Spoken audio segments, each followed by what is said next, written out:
আসসালামু আলাইকুম ওয়া রাহমাতুল্লাহি ওয়া বারাকাতুহু। প্রিয় শিক্ষার্থীবৃন্দ, অনলাইন ক্লাসের ধারাবাহিকতায় আবারও তোমাদের সামনে হাজির হলাম।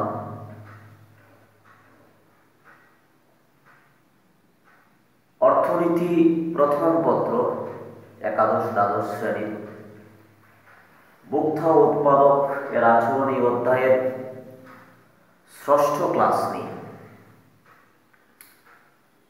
তো বিগত ক্লাসে আমি ডাল নিয়ে আলোচনা করেছি, ধনাত্মক ডাল এবং ঋণাত্মক ডাল, এ দুটো বিষয় নিয়ে আলোচনা করেছি। আজকে আমরা 3 নম্বর প্রকারভেদ, ডালের 3 নম্বর প্রকারভেদ শূন্য ঢাল এবং 4 নম্বর অসীম ডাল, এ দুটি ডাল নিয়ে আজকে আলোচনা করব ইনশাআল্লাহুল আজিজ। তো আমরা শুরু করতে যাচ্ছি শূন্য ডাল। এটা 3 নম্বর। প্রথমটা ছিল ধনাত্মক ডাল, পজিটিভ স্লোপ নিয়ে আমরা কথা বলেছি। আমরা নেগেটিভ স্লোপ বা ঋণাত্মক ডাল নিয়ে আলোচনা করেছি, বিশ্লেষণ করেছি। আজকেই যারা প্রথম ক্লাসটা দেখছো তারা অবশ্যই আগের ক্লাসগুলো দেখে আজকের ক্লাসটা দেখা উচিত হবে, নতুবা কিছুই বুঝবে না। ক্লাসের ধারাবাহিকতা রক্ষা করতে হবে। ক্লাসগুলো বুঝতে হলে ইফেক্টিভলি ক্লাস থেকে যদি তোমরা বেনিফিটেড হতে চাও, ক্লাসের ধারাবাহিকতা রক্ষা করতে হবে। তো আমরা শুরু করছি 3 নম্বর। 3 নম্বর হচ্ছে শূন্য ডাল। শূন্য ডাল, জিরো স্লোপ। শূন্য ডাল বা জিরো স্লোপ বলতে আমরা কি বুঝি? স্বাধীন চলকের পরিবর্তনের কারণে অধীন চলকের পরিবর্তন যদি শূন্য হয় তখন তাকে শূন্য ডাল বলা হয়।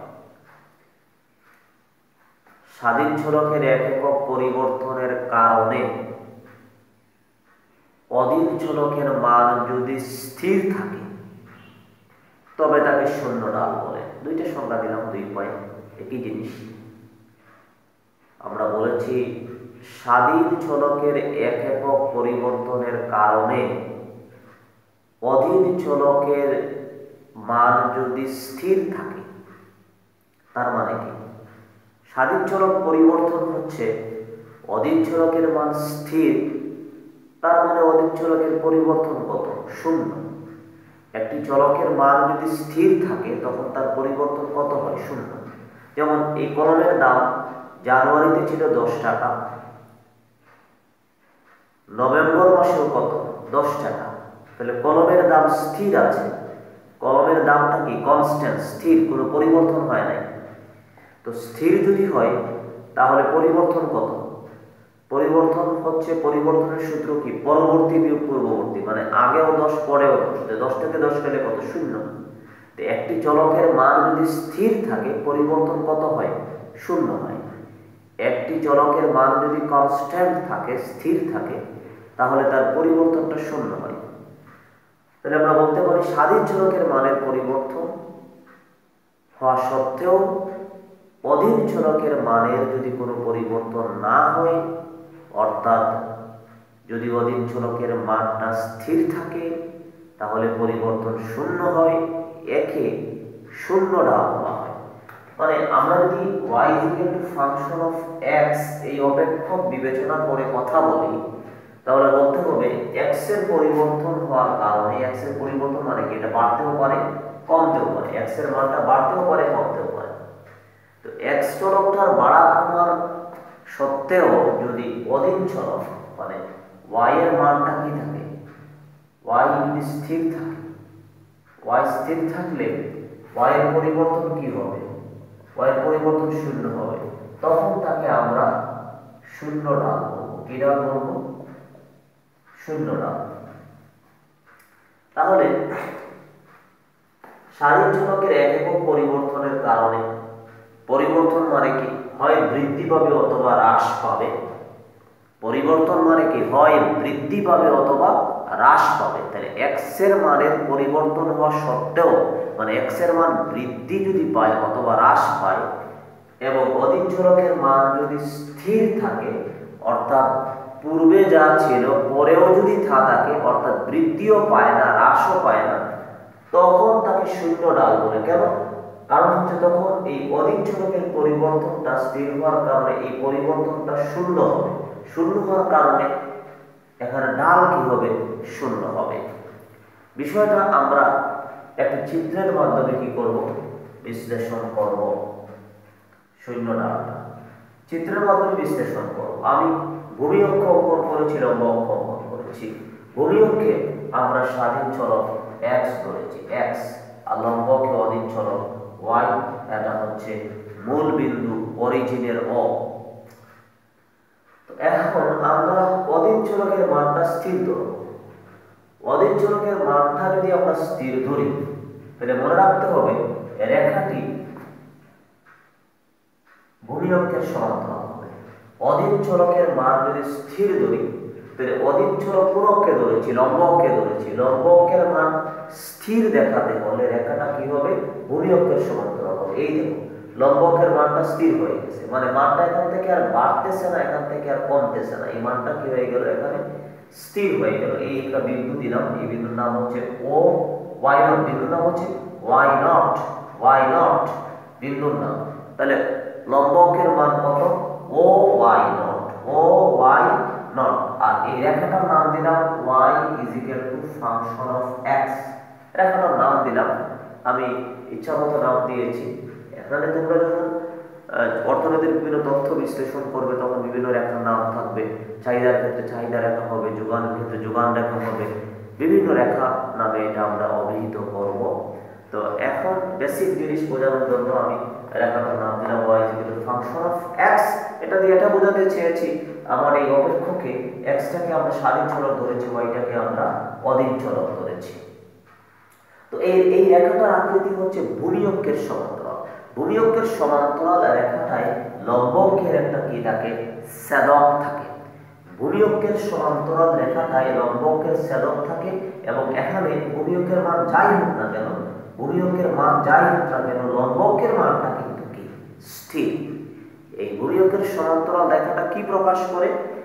এই ভূমি অক্ষের সমান্তরাল রেখাটা প্রকাশ করে ভূমি অক্ষের যে কোনো মানে লম্ব অক্ষের মানটা কি থাকে? স্থির থাকে।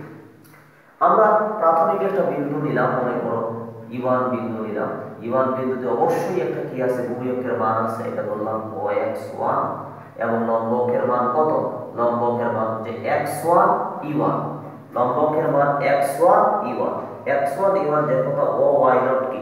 একই কথা। এখন যদি ভূমি অক্ষের মান বৃদ্ধিও পেতে পারে, হ্রাসও পেতে পারে। মনে করো যদি এখন ভূমি অক্ষের মান বৃদ্ধি পায়, ভূমি অক্ষের মান যদি কি বৃদ্ধি পায়, তাহলে কোথায় যাব আমরা? OX1 থেকে ডানে যাব না বামে আসবো? আমরা জানি ভূমি অক্ষের মান বৃদ্ধি পেলে এই বিন্দুটা কোথায় সরে? ডানে সরে যায়। তাহলে ভূমি অক্ষের মান মানে x এর মান, স্বাধীন চলকের মান যদি কি হয়? এই স্বাধীন চলকের মান যদি বৃদ্ধি পায়, তাহলে আমরা এই বিন্দু থেকে মানে x1 বিন্দু থেকে ডানে সরে যাব। ডানে সরে গিয়ে আমাদের মানটা হয়ে গেল x2, মানে OX2। আমরা রেখার E2 বিন্দুতে চলে গেলাম। তাহলে দেখো ভূমি অক্ষের মান বৃদ্ধি পেয়েছে, কিন্তু লম্ব অক্ষের মান কত? লম্ব অক্ষের মান x2 E2।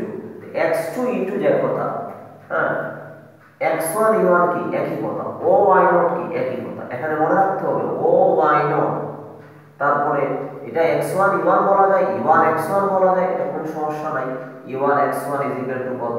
E2 x2, E2 x2। কেউ যদি x1 E1 বলা হবে কোনো সমস্যা নাই, x1 E1 বলা যায়, x2 E2 বলা যায়। আবার কেউ যদি E1 x1 বলো তাও হবে, এটা y নট ও যদি বলো তাও হবে, এগুলোতে কোনো সমস্যা নাই। তো এই দেখো এটা হচ্ছে কিন্তু লম্ব অক্ষের মান। ও y নট কার মান? লম্ব অক্ষের মান, মানে কার মান? অধীন চলকের মান। তো অধীন চলকের মান পরস্পর কি? সমান। কিন্তু দেখো x এর মানটা কি হচ্ছে? এখানে 0, এখানে 0, এখানে মানটা ধীরে ধীরে বৃদ্ধি পেয়েছে, এখানে আরো বৃদ্ধি পেয়েছে। x এর মানের পরিবর্তন হয়েছে। কিন্তু y এর মানটা কি হয়েছে, y এর মানটা স্থির রয়েছে। তাহলে সংজ্ঞা অনুযায়ী আমার এই রেখাটার ঢাল কি হওয়ার কথা, শূন্য হওয়ার কথা। অর্থাৎ এই রেখাটার ঢাল অবশ্যই কি হবে, শূন্য হবে। তাহলে কি বলতে পারি আমরা বলতে পারি স্বাধীন চলকের মানের পরিবর্তন হওয়া সত্ত্বেও অধিক চলকের মান যদি স্থির থাকে তবে তাকে শূন্য ঢাল বলে। আমরা একটু দেখি যে ঢালটা শূন্য হয় কিনা। এই শূন্য ঢালটা আমরা একটু প্রমাণ করি। আমরা যে বললাম যে এখানে লম্ব অক্ষের মান স্থির রয়েছে, স্বাধীন চলকের মানের পরিবর্তন হয়েছে, সংজ্ঞা অনুযায়ী এই রেখাটার ঢাল শূন্য হওয়ার কথা। আমরা একটু প্রমাণ করি, দেখি ঢালটা শূন্য হয় কিনা।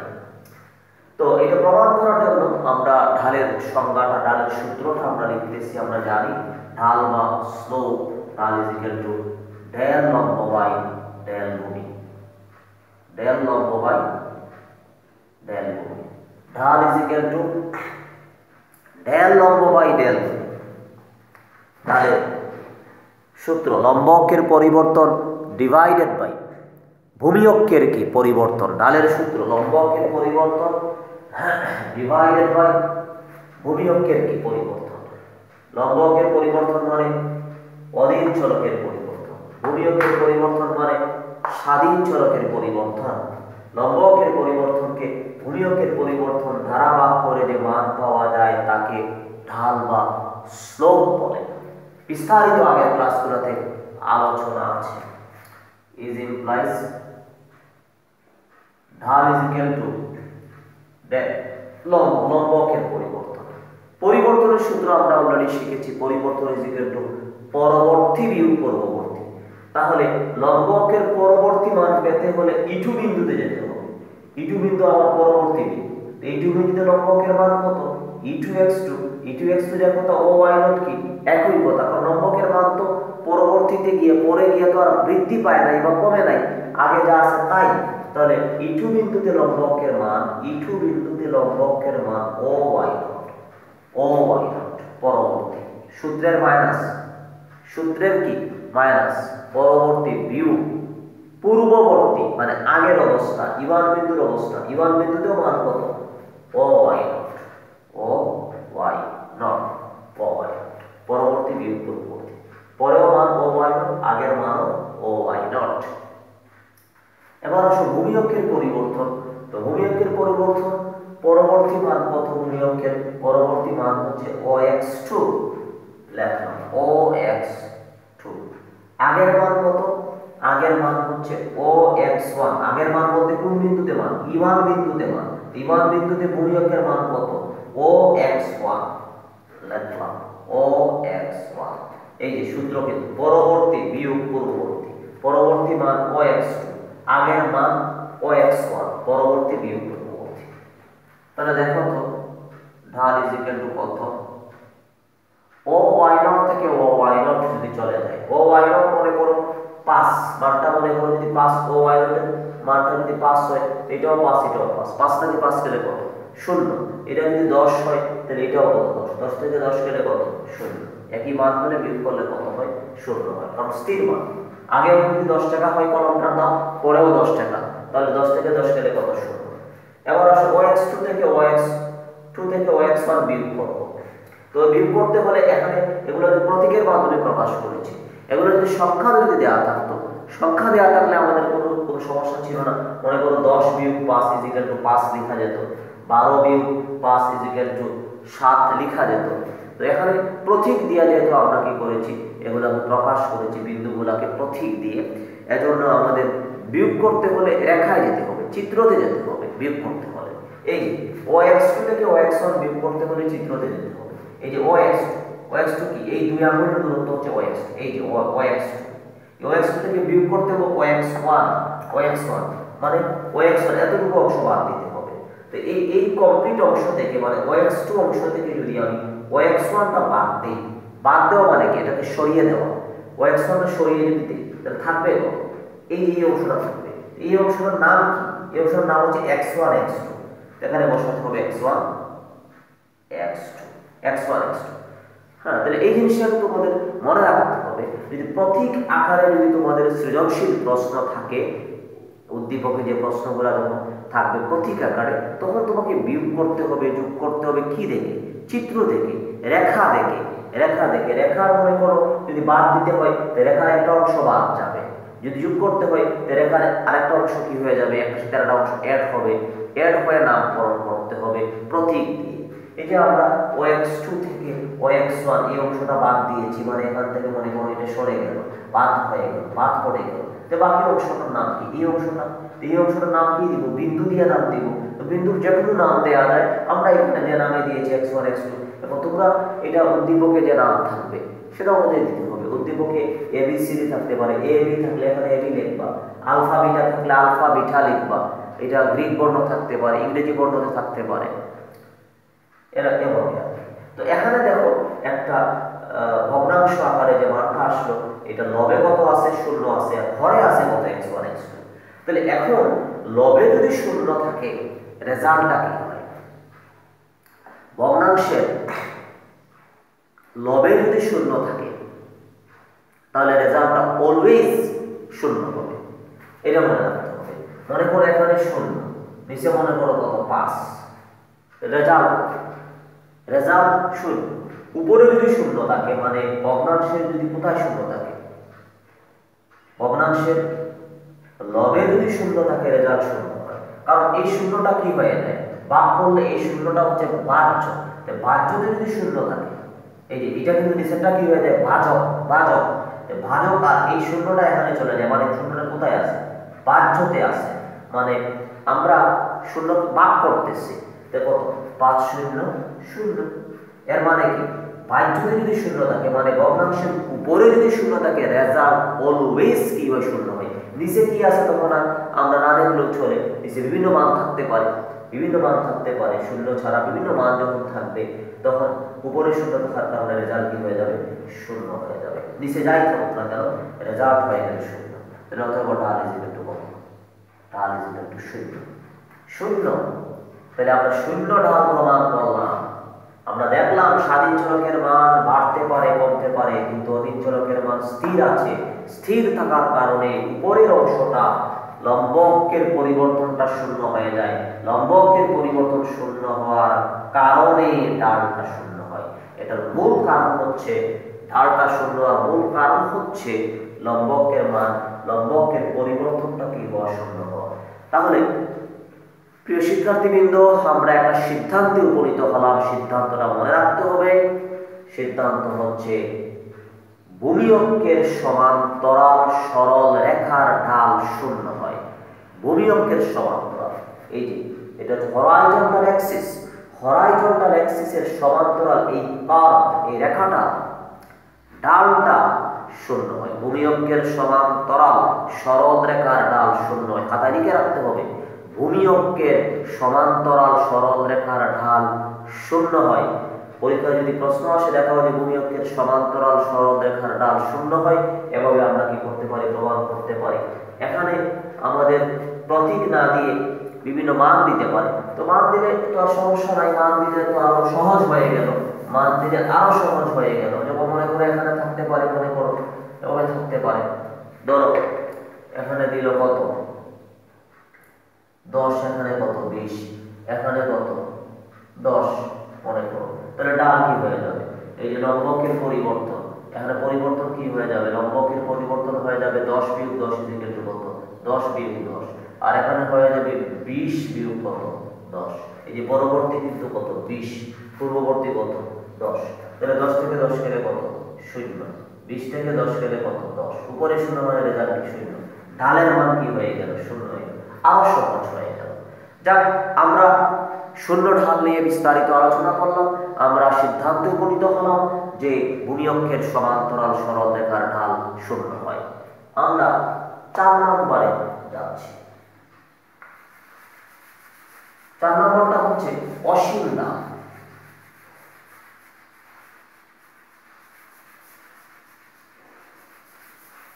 অসীম ঢাল,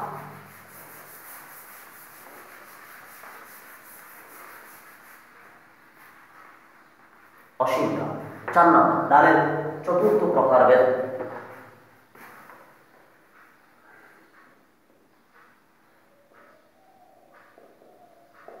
অসীম ডাল ইনফিনিট INFINIT ইনফিনিট স্লোপ অসীম ডাল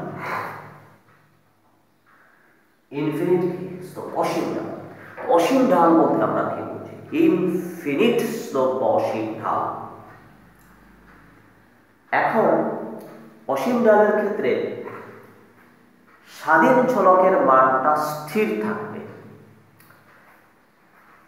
স্বাধীন চলক x এর মানটা কি থাকবে স্থির থাকবে এই x এর মান স্থির থাকা অবস্থায় x এর মান স্থির থাকা অবস্থায় যদি অধীন চলকের মানটা বৃদ্ধি পায় অথবা হ্রাস পায় মানে স্বাধীন চলকের মান স্থির থাকা অবস্থায় অধীন চলকের মানের যদি পরিবর্তন হয় তখন তাকে অসীম ঢাল বলে স্বাধীন চলকের মান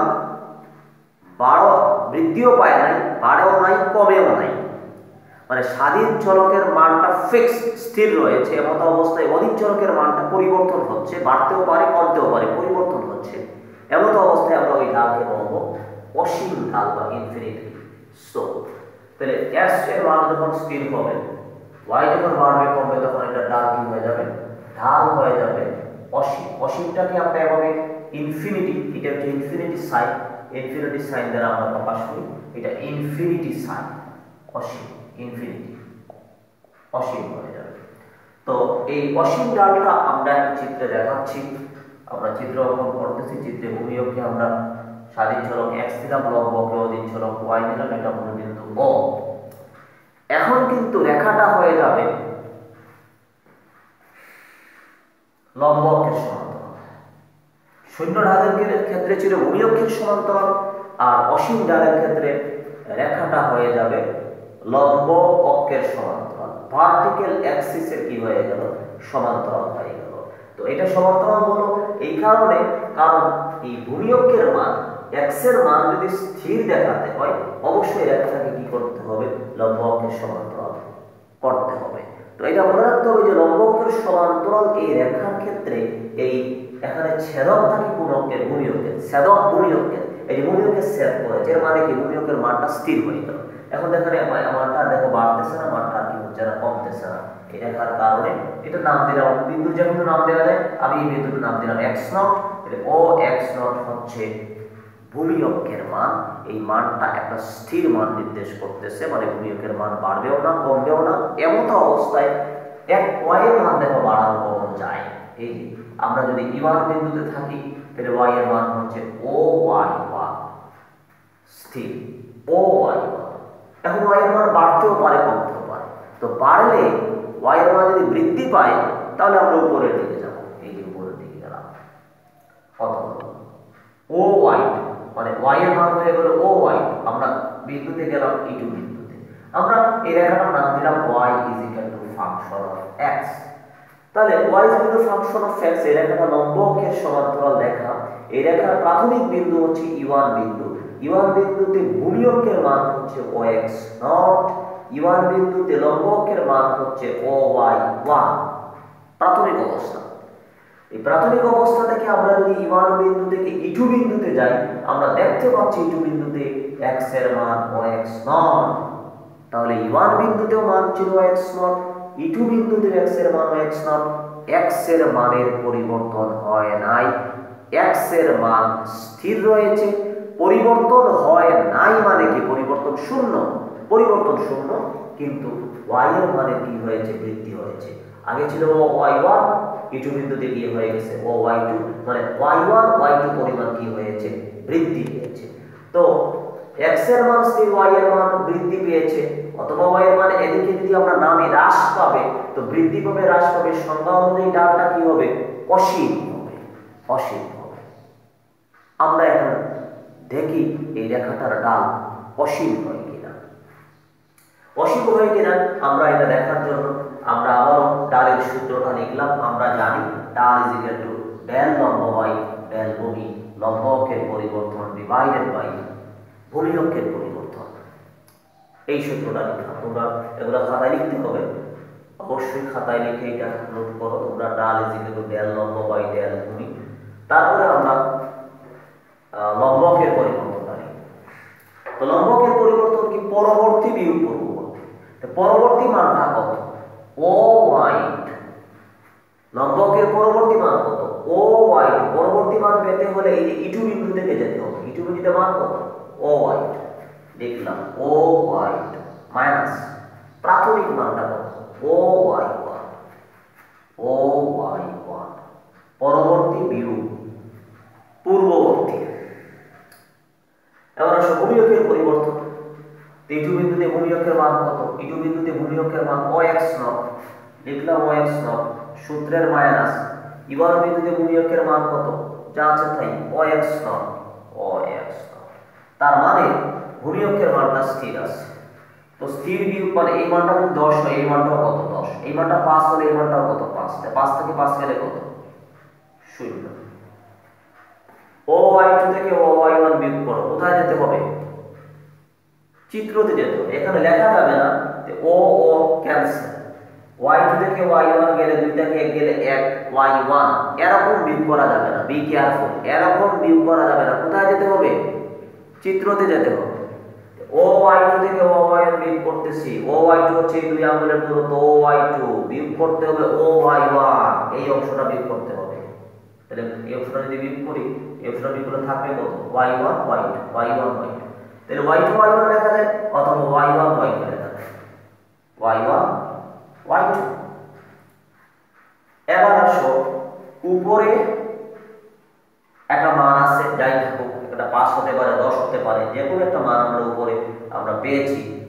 মানে লম্বকের একটা পরিবর্তন আমরা পেয়েছি।